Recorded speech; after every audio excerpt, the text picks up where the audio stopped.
Thanks for joining us here on the Insert Innovation podcast. How are you? I'm doing good. Thanks for having me. Where'd you come from today? All the way from Orange. Ooh, long commute. Long 10-minute commute or so from the office. Yes, sir. And you're an Orange native, right? Grew up around here, Yep. just like myself. Born and raised, lived in Orange pretty much my whole life. Growing up, high school, college, and now back here. Well, I'm really excited for this particular conversation. You and I have talked briefly before, and I think you've got a really interesting story that I'm hopeful will resonate with not just our students, but really anyone thinking about entrepreneurship and really thinking about what to do. You've got kind of a nice blend of experience that I'm excited to get into. Really excited to talk about topics like blue collar work and how you landed in that type of a gig. But before we do that, I wrote down a little bit of an intro, if you're comfortable with me just kind of kicking us off with a little bit of your background. Sure. So Buddy is a serial entrepreneur, operator, and marketer who has really started, run, bought, and sold multiple companies. They span across digital marketing, environmental services, media, construction-related industries. You're currently the founder of Modern Day Marketing, a partner at Grand Natural Inc., which is a large-scale recycling and waste collection networking service specific to the restaurant, hospitality, and manufacturing industry. I'm excited to get into that one. You are a former partner at Great Lake Media, where you helped brands grow through creative digital strategy. But before entrepreneurship, Buddy was also a professional baseball pitcher, competing for teams like the Traverse City Beach Bums, the Gray South Shore Railcats, and he even later coached at Chapman University. What? Mad shout out there.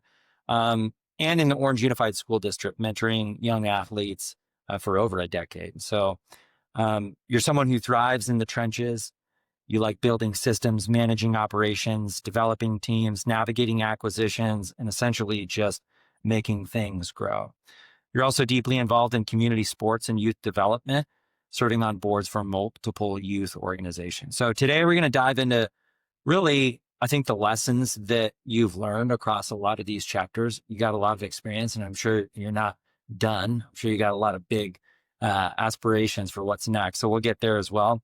But just from everything from pro sports to entrepreneurship and really pulling out the playbooks that you've used, honestly, to build resilience, I think would be fun to talk about a little bit, because it sounds like you've had peaks, but also valleys, as most entrepreneurs do.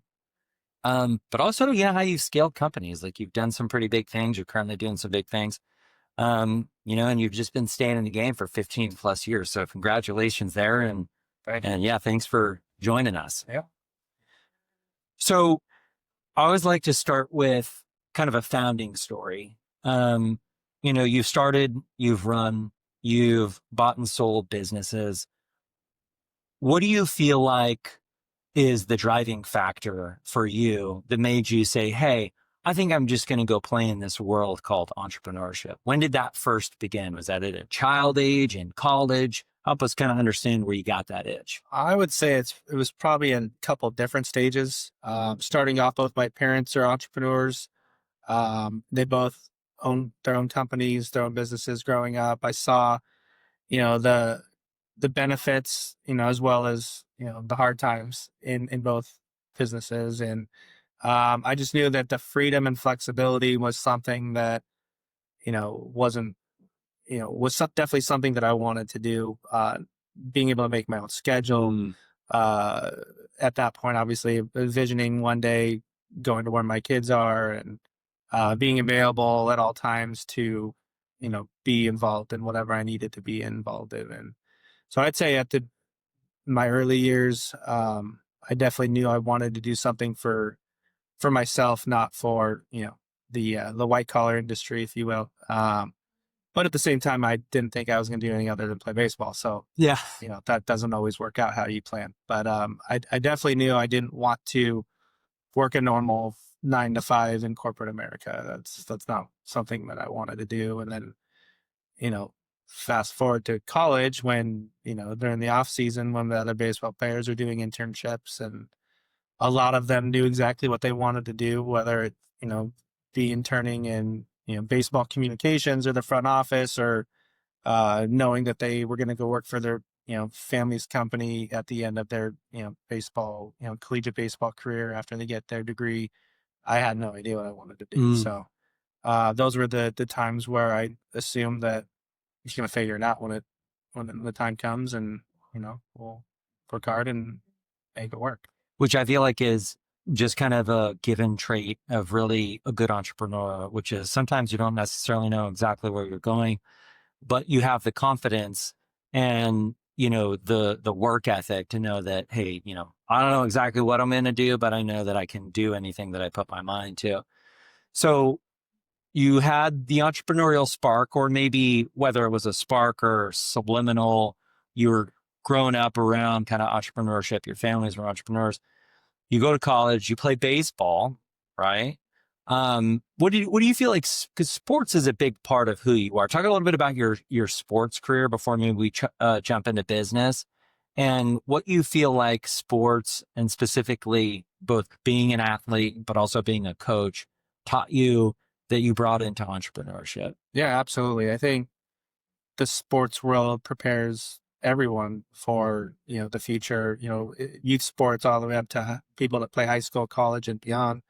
I think the competitiveness, the work ethic of, getting your body and your mind ready and competing, and everything that has to do with pretty much any sport can relate into the workforce. And I know most of the people that work for me now, played sports, and everything I've ever heard from other people that own companies or do hiring, anyone that comes in that was an athlete or competed at, if in a sport, they feel like the traits that they learn doing their sport could be a benefit to any sort of company. Mitigates your risk of a bad hire. You're like, well, if this guy made it through 4 years of any sport, he's obviously got grit, he's got self-control, he's got determination, he's got the competitive spirit. Yep. Yeah. Yeah. And my sister and I were both collegiate athletes, both played after college. And we were also the typical, lemonade stand in the neighborhood, competing with the street away from us, selling our lemonade, and, walking around door to door selling magazines, and, whatever it was. We were never afraid to sell on our own, and make our own money, and go to the supermarket and buy our baseball cards and our pogs and whatever else it was at the time. Pogs. Remember we those wanted things? to buy. But we had to make the money to earn our, our funds to go buy that stuff. Nothing, in my opinion, nothing in life, should be given. So, we were taught early on by our parents, who were entrepreneurs, that, if we wanted something, we had to go work for it. And we both had jobs at, 15 years old, and, it never stopped, that we always had to work for our gas money and our play money and whatever else. So it definitely started early on with the mindset of, if you want something, you got to go figure out how to get it. It's interesting too. We're both dads of young kids, and you think about kind of the life skills that you're passing through to your children when you make them do stuff like earn their own money. I don't know if you've experienced this, but I've got a 9-year-old and a 7-year-old, and anytime that they have to use their own money for something, they definitely stop and think twice. Whereas, like, if daddy buys it, right, it's like, yeah, let's just, the value that they associate to something that they've had to earn is a completely different perspective. And I think I'm like hypocritical saying this, but I think most parents should just take a tip from your parents, right? Which is like, hey, if your kids want something, they got to earn it, and they got to use their own money, because you're really learning sales skills. You're learning marketing skills. How do you get people to come to your lemonade stand? You got a lemonade sign. Why your lemonade versus the lemonade next door? You got to have a value proposition. It's a good advertising. It's sweeter, Why is it more expensive? So, well, that's fantastic. Let's talk a little bit about your college education, because we've got a little bit of a student audience here, and specifically a Chapman student audience.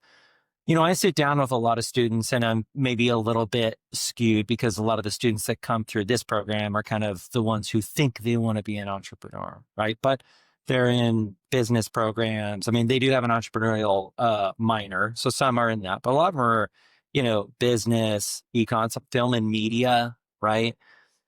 What did you study, and how do you feel like that translated, if at all, and it's okay if it didn't, into you becoming an entrepreneur? Walk us through that a little bit. So first of all, I don't even recall. I doubt there was an entrepreneurial program or Yeah, major manner in the early 2000s. Because coming to Chapman, to be honest, I came to play baseball and Yeah. had to go to Sure. class. And you know, figuring out what I wanted to do, I didn't know. So I didn't have this, I want to be this or I want to do that. It was, I'm going to take the general ed classes the first couple of years. I think I switched my major to like athletic training for a semester, and I was like, that's isn't gonna do much for me personally in the future. So I went back to business admin, and I came in with all the AP classes and took some college classes in high school, so I was pretty far ahead. So I had some wiggle room there, but ended up settling on business. And because of playing sports, you had to have a certain amount of units each semester, and I kind of ran out my senior year, so I ended up picking up a couple minors in management and marketing. I thought management, I could, eventually run my own business, and I would assume that it would create some background for me to manage people or, manage a company. And then marketing, I liked marketing. I thought it was unique because, growing up with my parents running their business, I never remembered them doing anything other than sending out mailers at the time, mail for my dad's construction, backyard company. I didn't remember ever advertising because it obviously didn't have digital marketing then. Yeah, maybe like a penny saver ad or something. Yellow Pages, penny saver. That was about it. I didn't remember anything. So marketing was kind of like, well, shoot, if there's better ideas to, get the word out for a business, and I'd like to know what that is or be in front of that. Maybe I can learn something about that. Because if I am going to start a company, I want someone to know how to find it. Yeah. So that's kind of where when I came to Chapman, after a couple of years, I kind of just settled on, it's pretty broad and generic, business marketing and management. It wasn't too specific.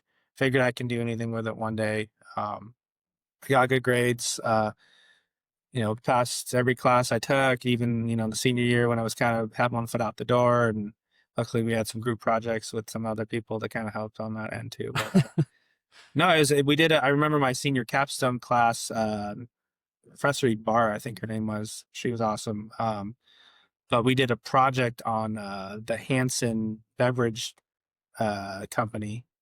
And they had just, I think, acquired or started this new energy drink called Monster. Small little company that we're like, oh, what's this energy thing? There wasn't really energy drinks. And so we did this whole senior capstone on Hanson and their new Monster energy drink. And I thought it was cool diving into the nitty gritty of the business itself. And we got to go to their small little office. I think it was in like Corona or Chino at the time. And cool. They were open to meeting with us. And, we had this awesome conversation and did a lot of background on that company, and just learning some of the ins and outs from that project really spearheaded, well, shoot, if we had a good idea one day, we could turn it into something cool and start buying other companies. Sure. And, so I think that was a big part of the Chapman experience, that in the business side of it, that kind of drove, ideas later on down the road. So you've got this kind of entrepreneurial spirit, that a lot of which sounds like it came from your family and just the way that you're raised. Then you play sports, which has just a ton of downstream impact into the way that you kind of think about business, approach a business. You are exposed to, entrepreneurship through, Chapman. You get to meet the Monster folks. You then graduate and realize you got to make money. And what happens next? Well, fortunately, taking one quick step back, when I was at Chapman playing baseball, Coach Tereszek was our coach. I remember. He was a hard-nosed Ville Park. Yeah. And I played against him in high school, so we crossed paths for many years. And it was funny, like I'd never really been fully motivated. I think like he motivated me and a lot of the other guys that probably played for him. And kind of the mindset was, if you're not happy with playing time or the innings you're getting, work harder. Do better. It wasn't a science. It was, if you don't put the work in, someone else is, and they're going to bypass you. And so that mindset when a bunch of us, I'd say most of the guys at that time weren't satisfied of, oh, I made it because I'm playing baseball at Chapman.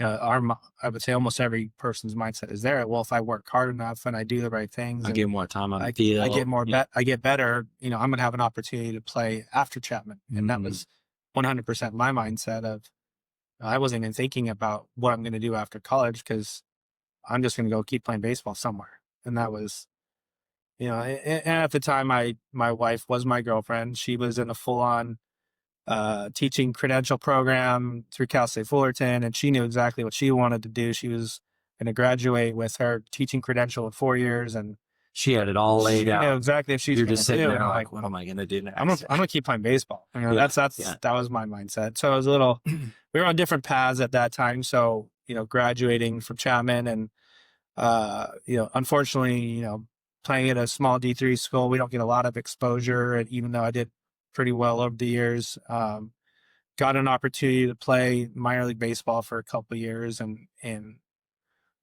try and figure out how to keep playing. That was what we did. That I was making, I think, like $1,100 a month living in a guest room with a host family for a couple of years, which is awesome because that's what I wanted to do. But looking back, was it, the best thing for starting up a life with a potential wife and, building a family? It probably wasn't, but, you live and learn, and I wouldn't trade it for anything. Yeah. But, I wasn't really even thinking about it. I was thinking like, you were all in on baseball. I need to go work out. I need to figure out how to throw harder, get guys out because I was a pitcher, and, that was where am I going to play and who am I going to be playing against? That was really the only mindset. It wasn't where am I going to go make money, after this year.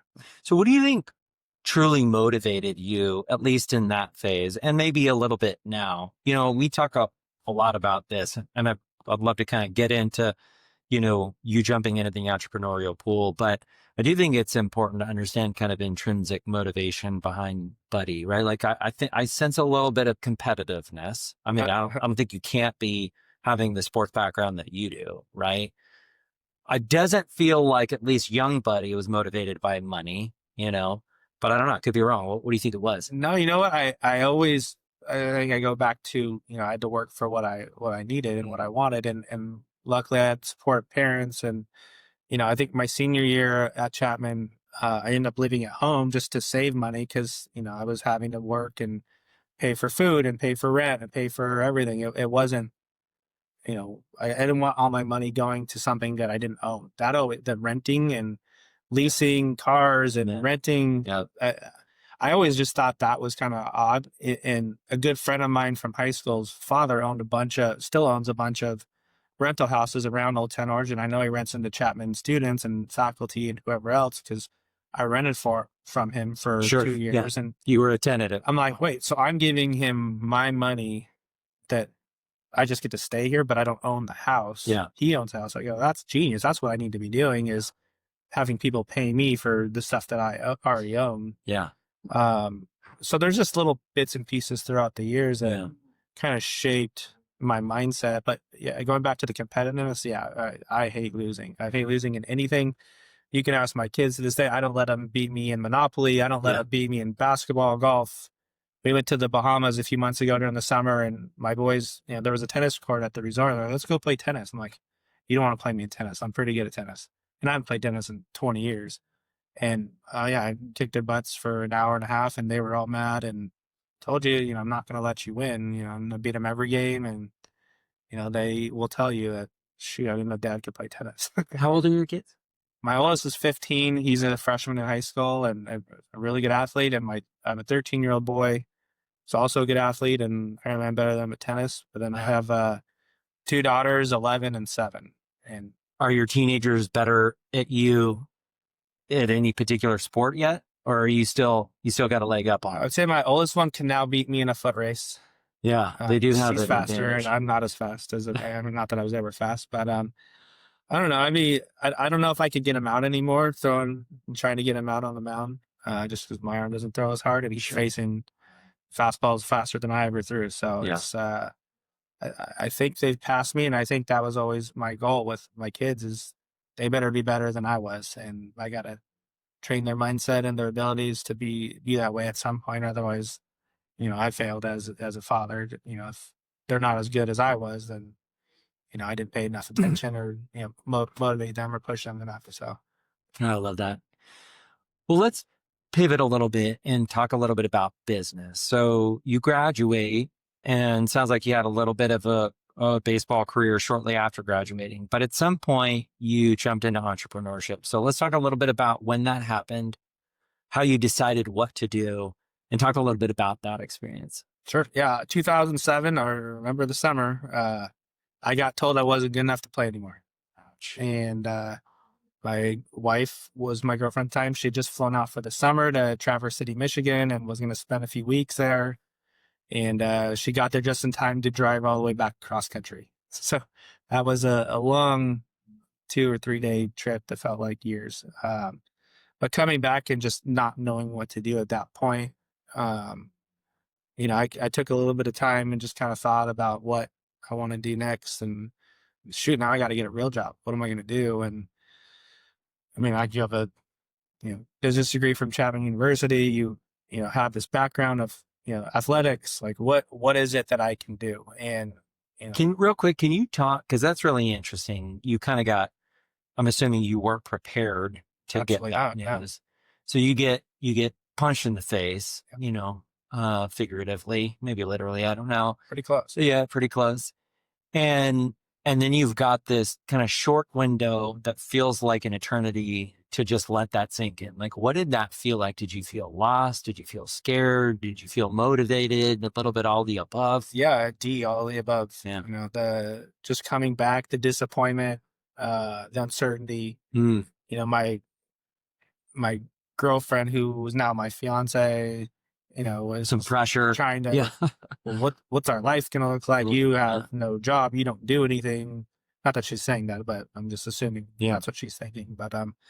But she was great during that whole time, trying to help brainstorm ideas and, well, you're really good at this. You should do that. And, everything kind of always led back to sales. And, you can start a career in anything you want to do. You just got to find the right company, because you can go sell anything. You love talking. You can, you might not know everything about a subject, but at least you can have a conversation about it. And so I started looking, and if you recall, 2007, the United States economy was kind of in a pretty bad spot. And so as a 23-year-old, no experience, recent graduate, I didn't really do any internships while I was at Chapman, because I spent the summer playing college summer leagues. It's a full-time job during the summer, and so having the time to do that, I just didn't have. So I remember going to a couple. I found some interviews on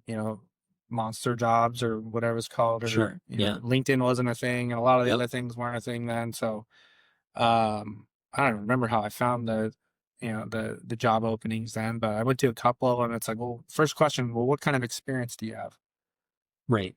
The proverbial question for someone freshly out of college. Yeah, I don't have any. I play baseball. I went to school, or I play baseball. Okay, well, what are you basically bringing to the table? I'm like, well, this, you're getting what you see, and then I remember going to Staples and interviewing for a sales job there with their corporate, and trying to sell them that pen that they want you to sell to them. And I'm like, this is dumb. Yeah, why would I want to sell you this pen?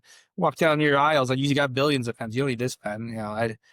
I just, I sat there thinking, like, is this really what I want to do? And, I went to a couple more interviews, and I had a buddy that worked for Young's Market Company, the alcohol distribution company.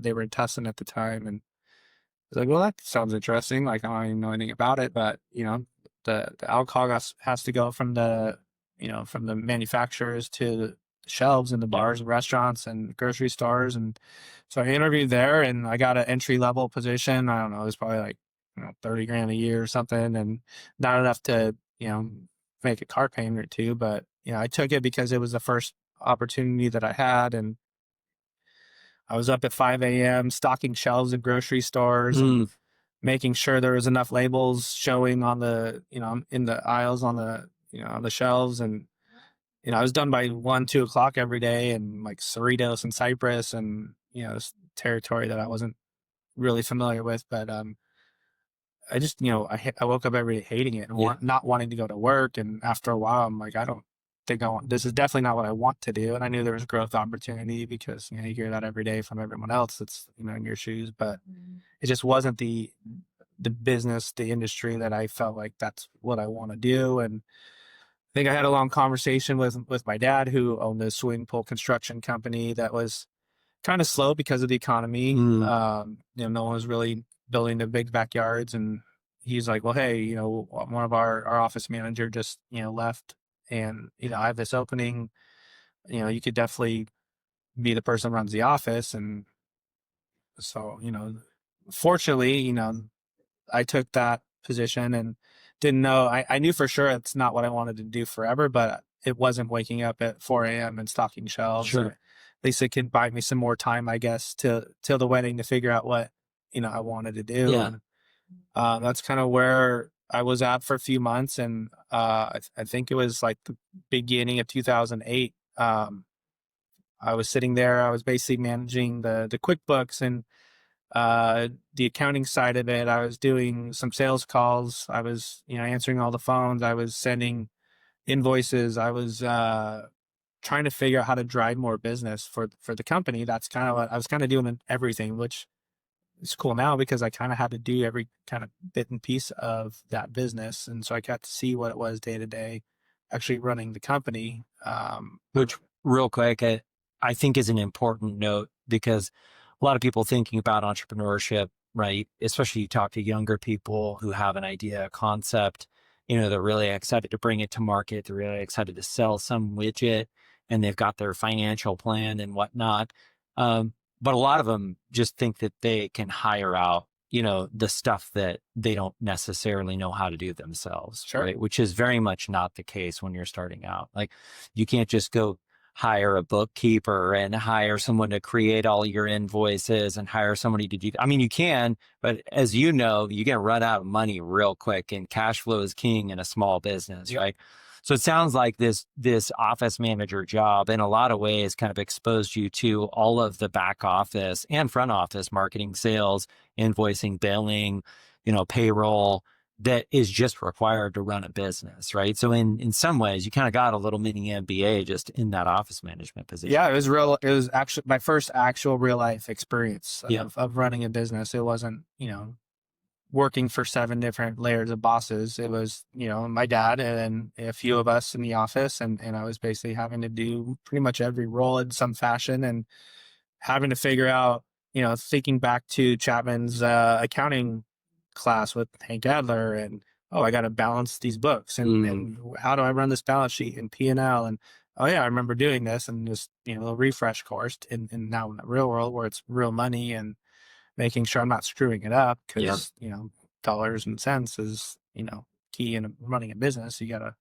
watch your budgets, and just I still knew that that's not what I wanted to do forever. I didn't want to own the business one day and run it, even though it was an awesome fallback plan, but it's just not what I knew I wanted to do. And is it just the type of business? Is it because you didn't really want to kind of be seen as, well, I took over dad's business, you wanted to create something for yourself? I wanted to do my own thing. Yeah, it was more of that. It was a great business. I saw the highs when the economy is good in that industry, it does really well. But when the economy is not well, I saw the lows, and I saw us, have to move because we couldn't afford it. I saw us, going out to nice dinners because we could afford it, going on vacation. Like I just didn't like the highs and lows. I wanted something steady for my family, and it's a great business when it's great, but it's a bad business when it's bad. And I knew that I wanted, eventually, when I figured out what I wanted to do, I wanted something that it wasn't going to be dictated on factors that I couldn't control. And so working for him, and after a little while, I'm trying to generate new business. And I think I just happened to come about one day that I read an article that this online social media company called Facebook was going to launch a business platform, so Facebook for businesses. And I remember and whenever it launched at Chapman, it was like the second or third school in California that it launched at, and you had to have the Chapman.edu. I remember you and I are very similar in age. And I remember I was at UCSB at the time, and I think it was Kristen Klugman at Pi-Fi came in and she's like, here, you have to create an account. I'm like, what is It's this elite thing? because it's not MySpace anymore because only 4-year students can use it. So I thought, being a part of it when we were at Chapman, it was cool connecting with my friends at UCLA and Berkeley and a couple UC Santa Barbara, with a couple of schools where, they had already had, Facebook. Sure. But it was more of an elite thing. It wasn't like just anyone can do it. It wasn't just Tom and all his friends at MySpace. Sure. It was more of a niche. If you've watched the movie Social Network, it was exactly that mindset. I remember doing it. Not that I wanted people to know what I was doing. I hated the idea of social media. I didn't want to have a phone, and I don't even think I checked emails till I got into business. But when I read that article, because I'd say I'm somewhat smart, but when I read the article that Facebook's launching this business platform, I was like, well, shoot, I'm going to try anything to get Sunset Pools and Spas, the word out there for, this company that I'm working for at the time. And I remember creating it. I remember setting all the images and everything and filling all the info. And it was really easy at that time to go send it out, follow requests on Facebook. Sure.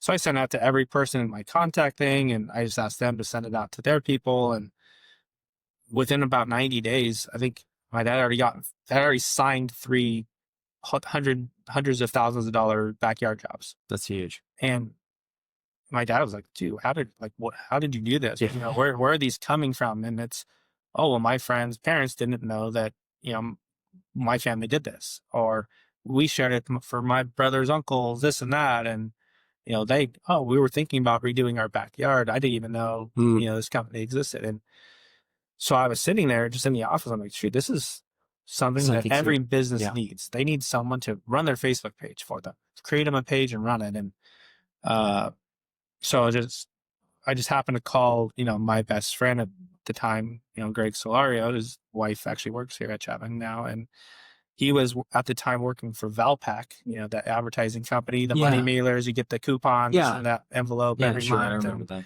Probably just throw it away. But, he was working in advertising at the time. And we used to go to lunch all the time and play basketball and still got together all the time. And I just called him one day and I said, hey, I have this idea for this business. Let's go grab lunch. So we sat down and I said, hey, advertising, I had this idea for this marketing business that I'm trying to run. I've been doing this for a few months now. What if we go talk to business owners about running their Facebook page for them? And Greg, being Greg, was like, sounds awesome. Let's do it. And, he would come in at lunchtime for a little while, and, we would go through the yellow pages and the penny saver. And I was spending my off time doing research on price points and, calling up these companies that are advertising and just talking to them and say, hey, I see you're spending a couple $100 a month. Penny saver, exactly. Are you selling anything? Probably half the time they're like, no, we're just spending a bunch of money and we have no idea where it's going. I was doing my due diligence on this business. I wanted to know what the return was on it. What were they happy with? If they spent $200 a month, were they happy getting 1 call, 5 calls, 10 calls? Were they getting anything? Were they open to other ideas? What other sort of advertising were they doing at the time? And I remember driving up to the Pacific Ranch Market up off Chapman and Newport, and there was a couple restaurants in that area. And I'm like, I'm just going to go talk to them because I used to work at my high school job was at the Fish House up there. And so I went and talked to the owners. I said, hey, what do you think about this? And, would you be interested in me running your page for you? I'll create it, no cost. Then give me 30 days, give me some sort of special to put on your Facebook page, like a buy one, get one free at lunch, or 20% off with showing your Facebook coupon, or, whatever it was. Give me something that I can show you that I think I can generate some new business for you. So they gave me, I don't remember what the deal was. I started the page for them. I created it all, sent it out to a bunch of people. I think they got a couple hundred followers in the first week. And they said they saw like 3 times the audience from my Facebook ads than they were from the other advertising.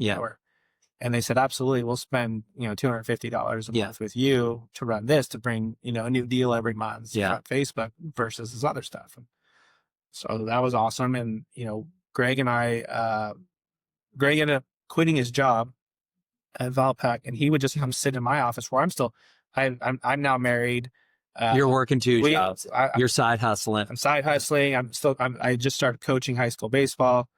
My wife is, I think, pregnant, or we just had our first kid now a year or so later. And, we're sitting there while I'm on the clock, having a competition, Greg and I having a competition of who can get the most meetings before lunchtime, and the other person had to buy them lunch.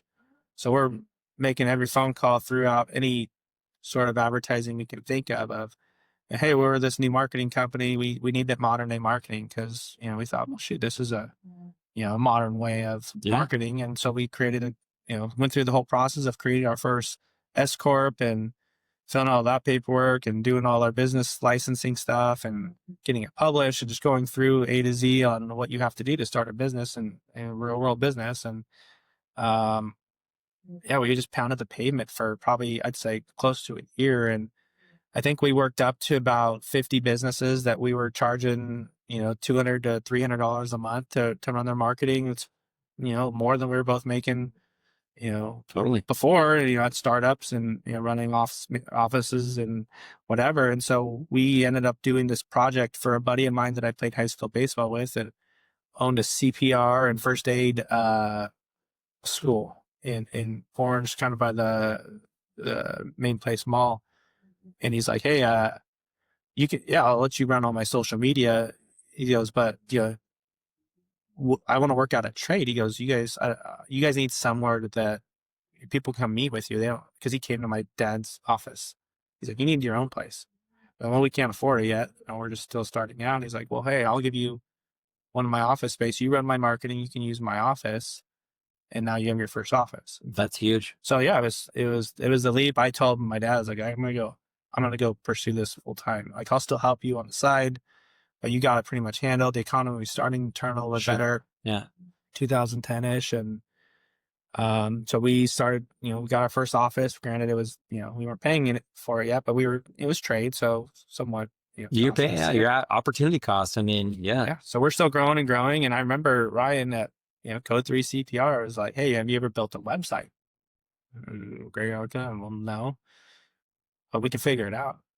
And Greg, being Greg, who did an awesome job and, started Googling and searching, and he was more the tech side. I was more the sales. Sure. And so it was a good partnership. And he figured out how to build a website. I think he used like Wix, like a free template site, and built them their first website, built our first website. And we were at a point where we're very good at figuring out how to do it, but the design part was not something that either one of us were good at. It looked like, it was something drawn on chicken scratch. Sure. And a friend of ours that went to Chapman with me, she actually is like, hey, I have a brother who's going to school for graphic design. He needs an internship. I'm like, would you guys be interested in having him come intern with you guys? Yeah, that sounds awesome. Free graphic designer. He's getting school credit and, something on his resume, and we get it's a good trade-off. So David was our first employee, even though we weren't paying him at the time. And he would design the websites. He would design all the marketing material for these Facebook ads. And I think now it was like Twitter at the time, and maybe even LinkedIn had just launched. So now we're doing a couple different platforms. Instagram, I think, hadn't yet, but eventually followed through. And, right. And so he was doing design. Greg was doing the tech stuff. I was doing all the sales, and it was a good little mix. And we're bringing in a lot of business. And I was, I loved it because it was giving me the flexibility to go coach, and I was still being part of the game. Now I had, my first kid who's loving being at the baseball field. He's 1 year old now. My wife would bring him to the baseball field, when I'd get there for games and practices, and I can make my own schedule now and go do my meetings when I need to do them, not when I have to do them. And it was just working out perfectly. And I was like, well, shoot, I'm going to keep growing this because, if we get to 500 companies paying us $2 million a month, well, now we're cranking.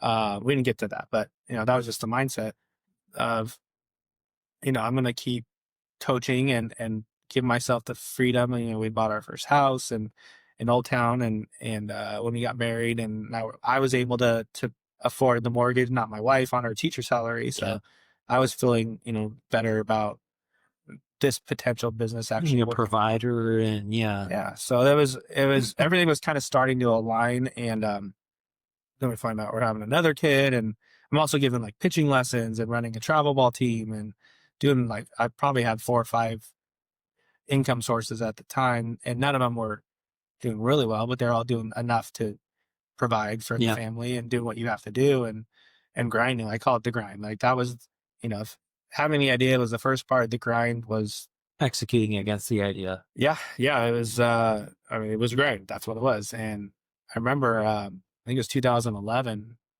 So I think I had the one, maybe a second on the way. I'd been coaching high school baseball now for 2 or 3 years, and I remember getting a call, and this kid Josh that I'd coached at El Medina, and he's like, "Hey, coach, are you still building websites?" I'm like, "Yeah, you got a business or something? What do you need websites for?" He's like, "Yeah, I started my own business." And he was probably 20 at the time. All right, cool. Let's go get some lunch, and let's talk about it. And so we met in the Orange Circle, that old Tokyo cafe. Oh yeah. And this kid Josh is like, "Yeah, my dad owns a used car dealership. He bought me he let me have a truck, and I put a tank and a pump on it because my other buddy from high school's dad is in biodiesel, and so I'm gonna drive. Me and my buddy are driving around. We're picking up used cooking oil from restaurants." I said, "It's interesting. I've never even thought about what restaurants do with their used cooking oil." And he's like, "Yeah, I have about 20 restaurants in the area that I've just knocked on their door. It's a free service. It's like picking up their cans and bottles. It's recycling, and there's no cost to it. I just have to buy a bin, and I put it in the back of their restaurant. They sign a service agreement, and then I come pick it up as often as they need it, once a week, once a month, whatever it is, depending on how much oil they go through." It's like, "Wow, that's pretty awesome, Josh. And congratulations. That's a great business. Yeah, I'd definitely be able to build you a website and this and that." And I gave him the buddy discount, the friend discount. Sure. Yeah. And, we built it, and he's like, "Well," but my pitch always to my customers was, not, "Hey, I could build you a great website, but it does nothing for you if no one sees it." And so my pitch was always like, if you build a website, you need to have a plan to market it. You need to do some search engine optimization. You need to do some Google ads, or, some sort of advertising to drive Marketing traffic to. component. Sure. Exactly. Like I felt really good about helping businesses. I think that's going back to my parents, small businesses primarily is who we worked with. I didn't work with Fortune 500 companies by any means. I didn't walk in any rooms with suits. It was all people that this is their one business, and they're trying to make a living, and $200-300 a month is a lot. It's not something that they just want to waste. And so coming up with a marketing plan beyond just, yeah, I'll build you a website, or we'll just run your Facebook page for, a few months until you're tired of paying those $200 because you don't know if it's working or not. Yep. We came up with marketing strategies and plans, and we got in a really good time because no one else was really doing social media. Yeah. We ended up getting hired by a bunch of like PR companies and advertising companies to run their customers' social media. And so then it just started taking off. Those are the guys that are supposed to be specializing in this. We were doing their job. Like they're just outsourcing it. Yep, we were doing their job, which was awesome. We made a lot of good connections. But going back to Josh, we came up with this plan like, hey, we're going to run some digital. We did a lot of research. Greg did a lot of research on keywords that he wanted to be found for, used cooking oil collection, grease trap service, oil collection in Orange County, the different keywords that if I'm a restaurant owner, I wanted to get on the internet and I wanted to search, and how am I going to find you? I'm going to find your business. And we said, hey, Josh, for, X amount of dollars, we think you're going to get this many clicks. And we always promised the clicks, and, we never promised the calls because, for the business, because we can't control if your business sucks or, but we can say you're going to get X amount of eyes on. Yeah, drive as much traffic as possible. Yeah. And, so he was at 20 restaurants when we started. I think about 90 days later, Josh called and was like, hey, coach, I need to stop the advertising. Why, Josh? It seems like you're getting a ton of calls, a lot of visits. He's like, yeah, I'm at 200 restaurants now.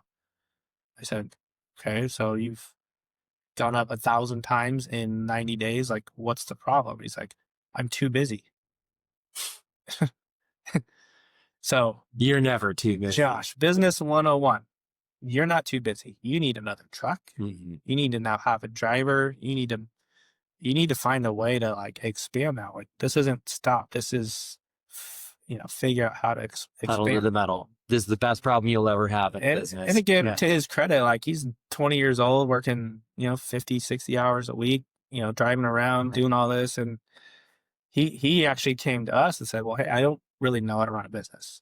Like, I know how to drive around, pick this oil up. I know the ins and outs of this. He goes, but, I need someone that could help me just kind of manage the company while I basically run this. And so he actually came to us and said, would you guys be interested in investing in the business? Oh, interesting. So that was my first taste of like, yeah, that'd be awesome. I watched Shark Tank, this new show that just came out, and so we had a good conversation about the value and what the projections look like, and we did a lot of research on this industry then, and kind of did everything we needed to do to say, yeah, it's worth it for us to now have this other company, not just the marketing business, but now we have, we're going to dive into this used cooking oil collection company and see what this is all about. And now what made you, so I sense a couple themes here that I think is worth kind of calling out. One is foresight. I see with your story, you've got this innate ability to see opportunity at early stages. Case in point, Facebook, launching a new business, advertising program. You also have, which I think is important for anyone considering entrepreneurship, just the drive to figure it out. We don't know how to build websites, but we'll say yes and figure it out. You have sales, marketing acumen, but now you're getting into almost kind of a different territory, business investing and actually potentially, and maybe this is where you're going, deploying your own capital to actually buy a business or buy your way into a business. So here you see this business that you know nothing about, but you've kind of helped build through marketing.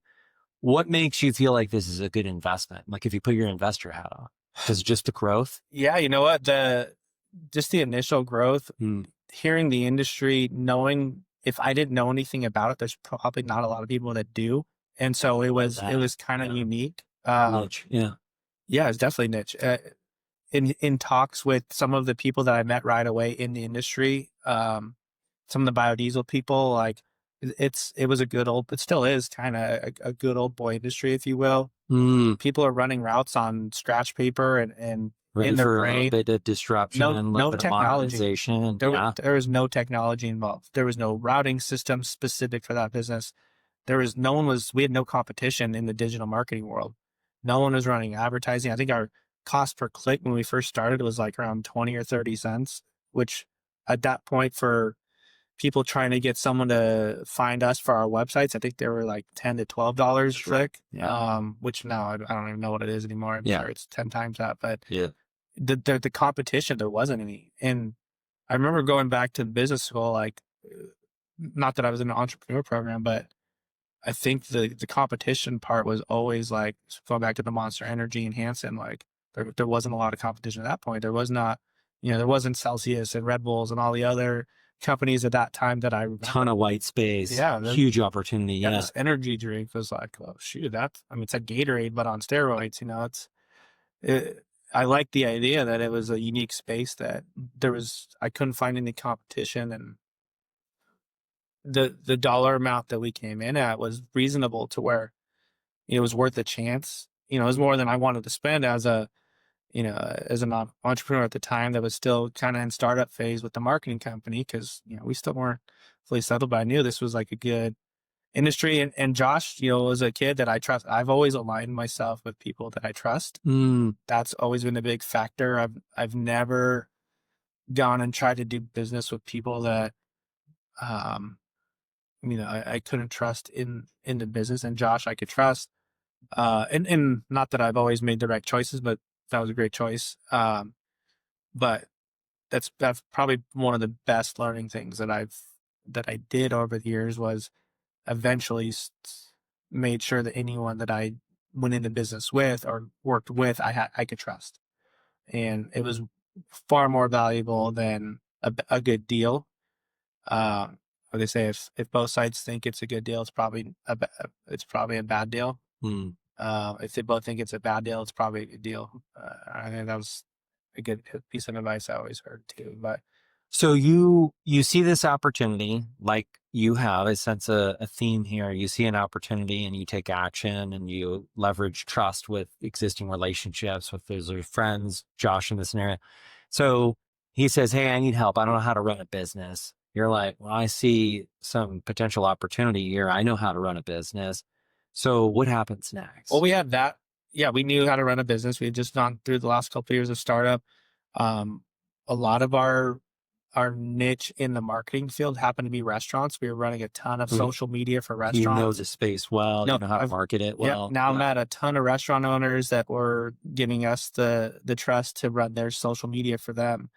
So there was a good synergy there. And we also had Greg and I have a good friend from high school whose family owns a food distribution company who had, 600 Tons of something contacts, yeah. restaurant contacts. And so just the restaurant industry, it made sense.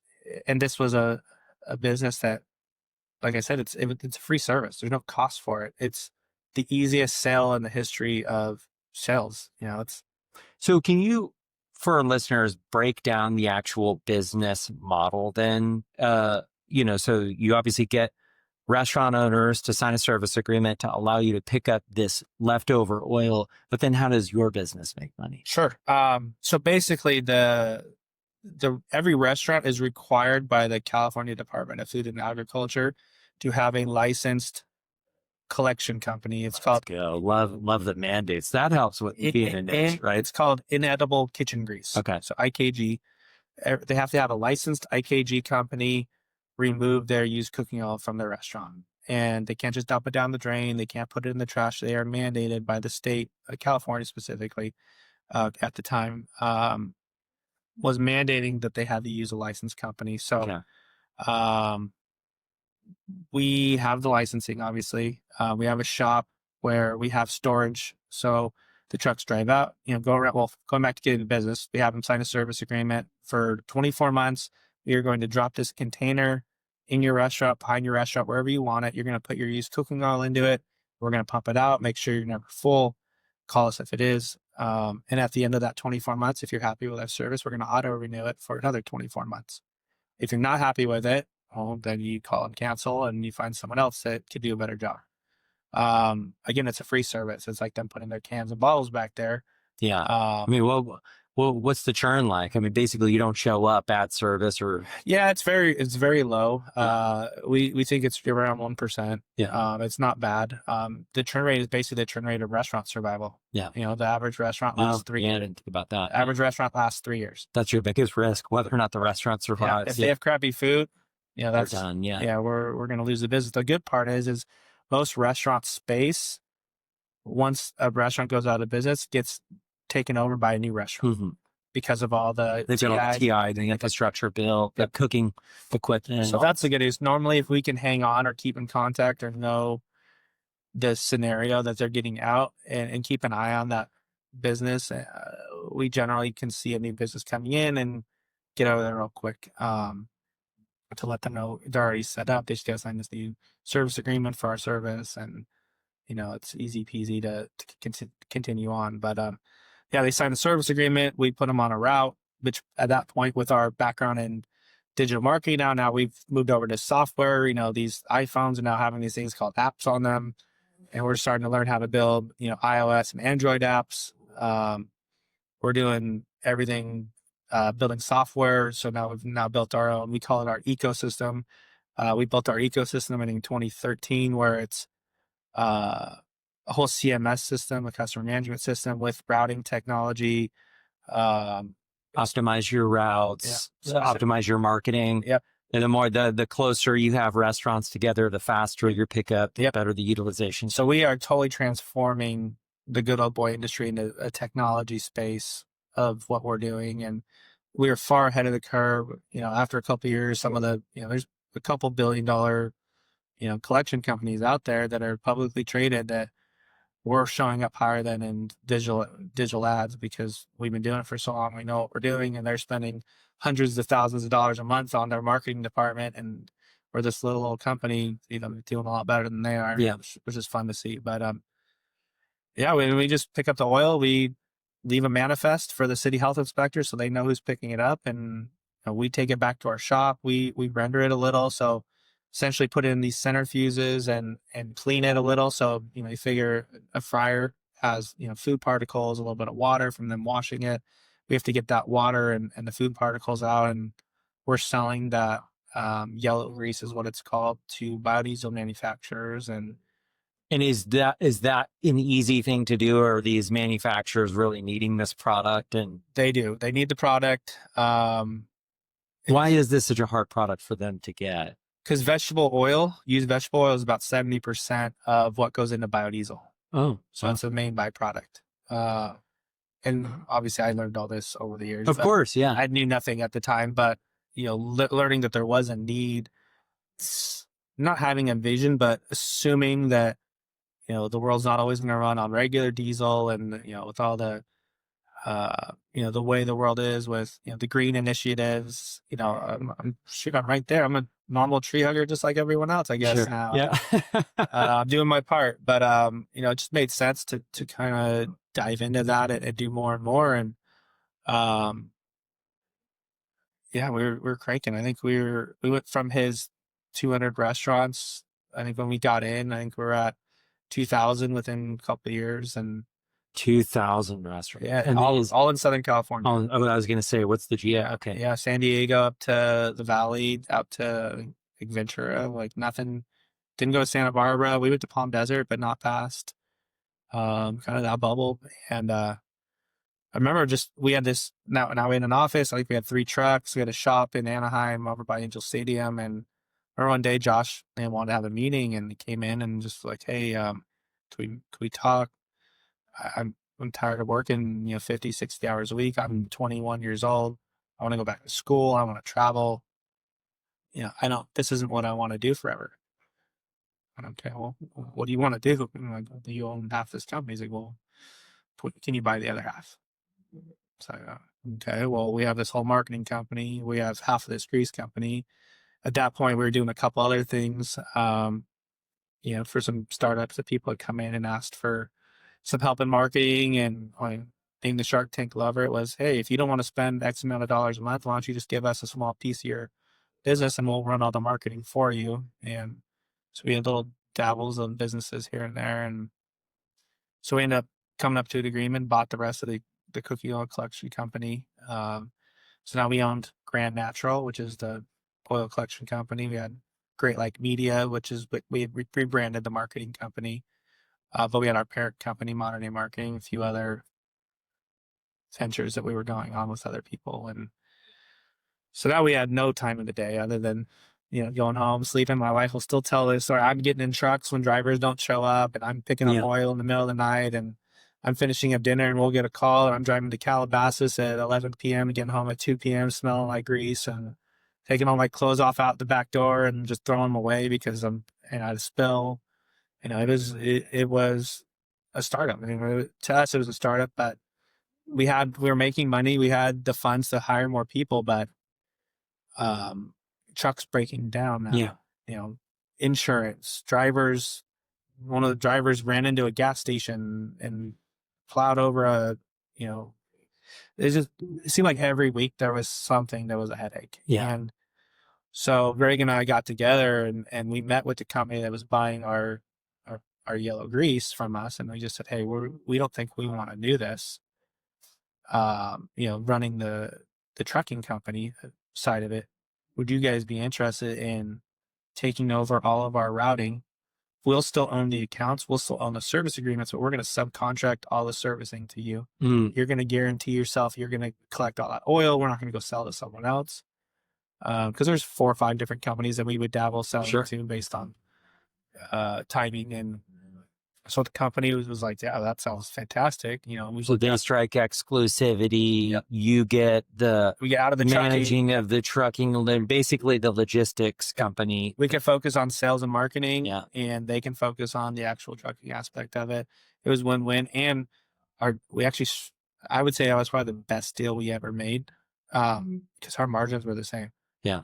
We were making almost to the penny what we were making running the business with that deal, not running the business. Yeah.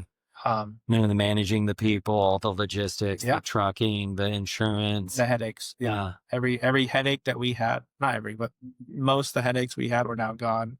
We could focus. We bumped up our marketing so much. I think we were spending, I don't know, I think it was around $500 a month at the time, just generating, we're getting 20, 30 new restaurants a day, at probably $500 a month. And we bumped it up to like $1,500 a month, and now we're just cranking. But the company kept telling us like, hey, you need to slow down. We can't keep up with the amount of bins that the restaurants need. And so we just said, okay, well, we need to go find someone else then. We found another company like, hey, we send you restaurants to service. They're going to be our restaurants, but you place a bin, you pick it up, you just report to us on a monthly basis. We'll work out a split.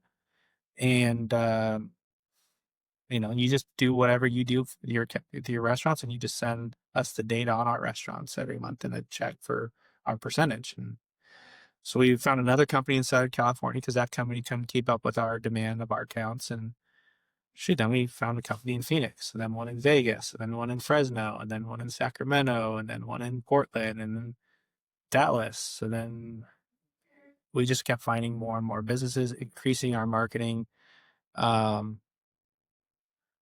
We just started going to every major city we could find. We would make a few calls, find the right company to work with, because that was a big thing too. We didn't want that one of those billion-dollar companies, but we didn't want a single truck operator that couldn't keep up with bins. So there's definitely a niche of they need to have a couple trucks. They need to be like a small to medium sized company that values the business. We're going to send them.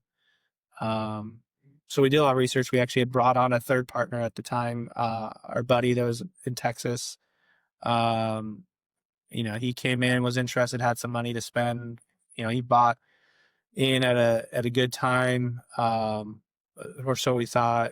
After a few months, we had another guy that was interested in throwing money into it, and we'll take on some more money. And probably one of the, not mistakes, but one of the things that we, in hindsight, we probably wouldn't have jumped in that quickly. That they got really good deals. And so now we had 4 partners, and then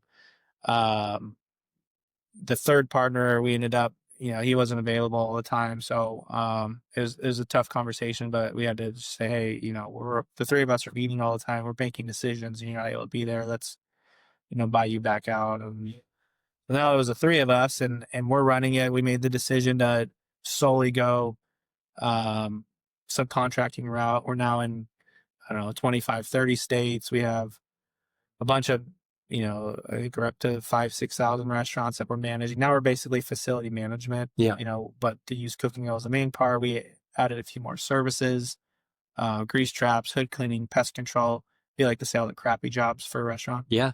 But we're managing it. Some of those are paid services. So now we're having to encompass a cost feature on some of those services. We're hiring a few sales reps. We're hiring a bookkeeper. We have now the flexibility on that side of the business to do that. And it's like 2018. I'm spending 50% of my time running the marketing company and 50% of my time running this facility management company. Yet 90+ percent of our revenue is coming from the facility management company. So I love marketing. I love the small business owner coming to me and say, hey, you guys are doing awesome. You're helping me grow my business. You're keeping the lights on. You're doing this, doing that. It makes me feel good to do marketing when we're doing a good job to help those businesses. And I got convinced by the others that we need to focus all our attention on the restaurant facility management company, and we need to go look for a potential acquirer for the marketing company. So we did that. I think it was like 2017, 2018, somewhere in there. We started looking, found someone out of Texas that wanted our book of business. They ended up buying we had an office right here in Old Town Orange, and they wanted the creative space in our business. And our head graphic designer, who was our intern 10 years ago almost, ended up being our employee from day one almost. Is still working for that company, which is cool for Dave. Yeah, that's great. And he's doing really well, from what I understand. Just talk every once in a while. But we sold that and ended up going full gear on the grease collection company, and 2020 came, which was probably the only time in the last, what's it been, 17 years where I was worried, I guess, about just business in general.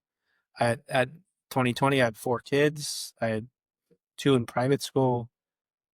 Granted, schools were shut down for a year or so, but But the bills don't stop coming. bills don't stop. The Yeah. mortgage doesn't stop. And one of the heavily, how do you say that?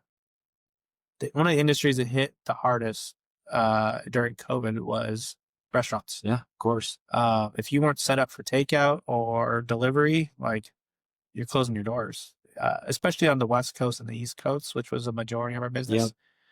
Granted, we had a lot of business in the Midwest and in Texas, and so we weren't fully shut down. But I would say it went from 100% to 25% from that March till the summer.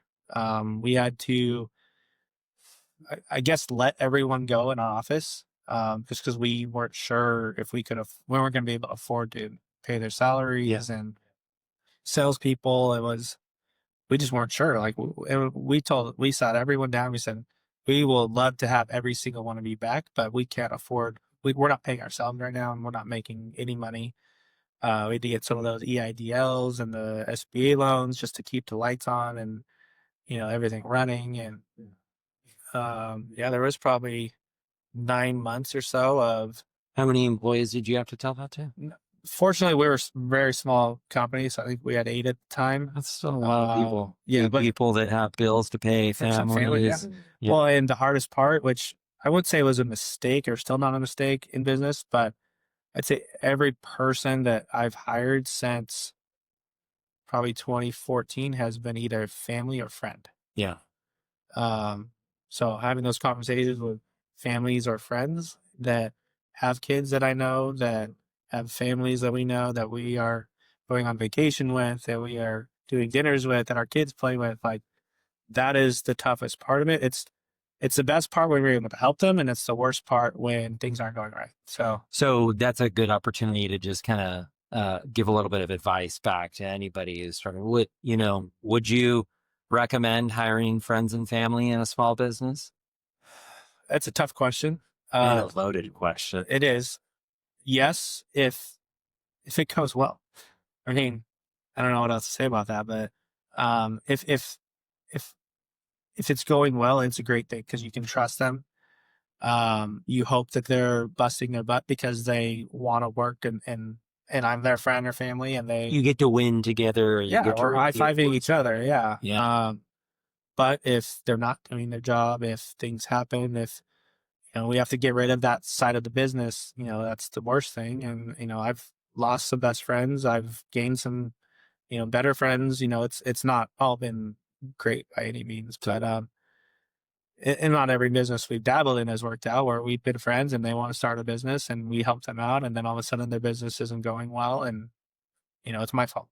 Yeah, it's always your fault. So especially from a marketing agency standpoint, because a lot of the times that's the only revenue that's coming. That's the only acquisition source you have, right? Yep. So when it dries up, to no fault of yours, it's like PPC numbers change, people search differently, or it's just the nature of the business.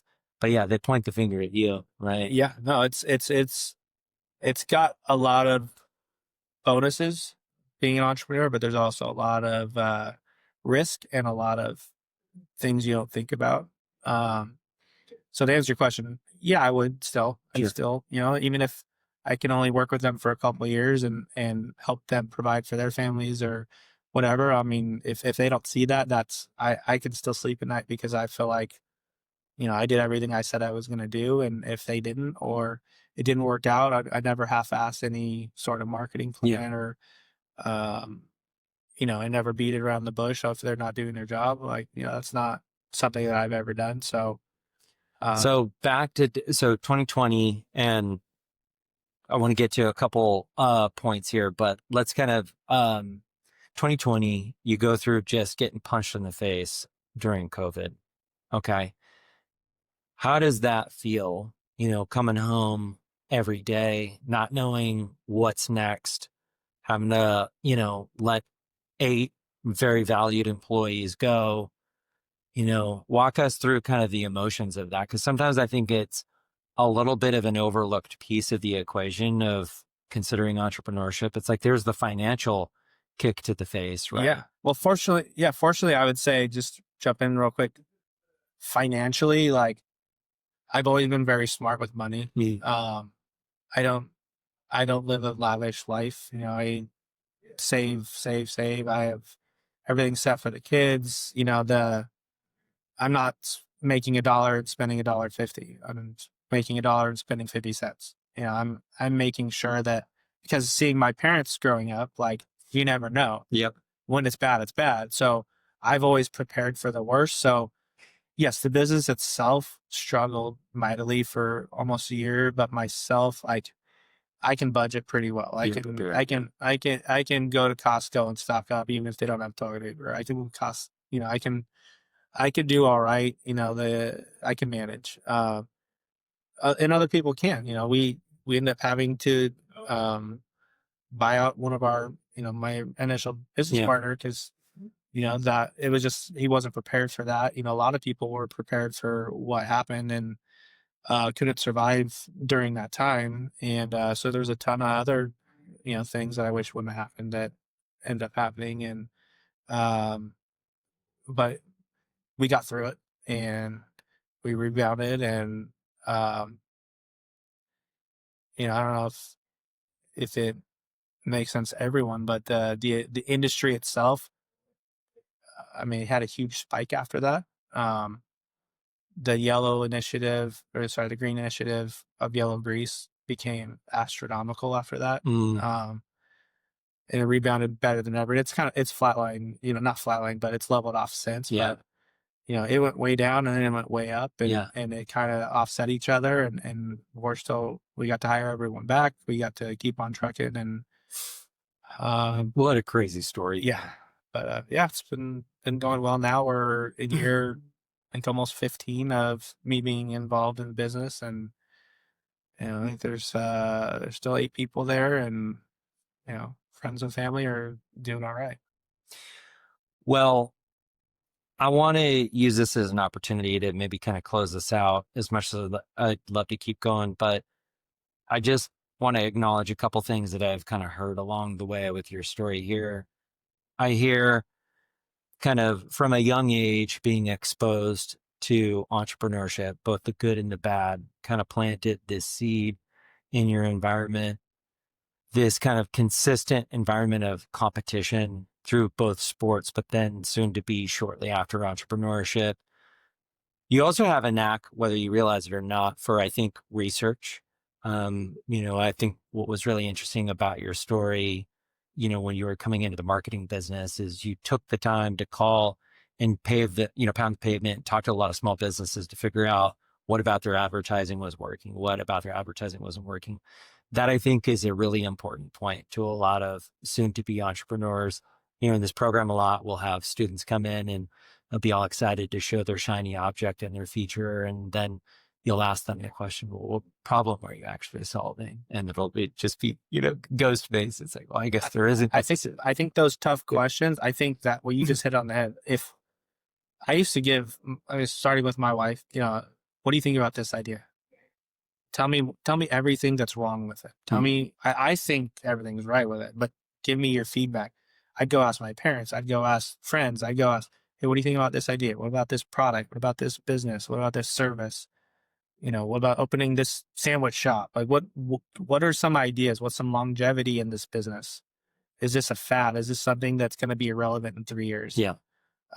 Is this something that the world needs, that people need, or is it just a nice have to have, want to have, business?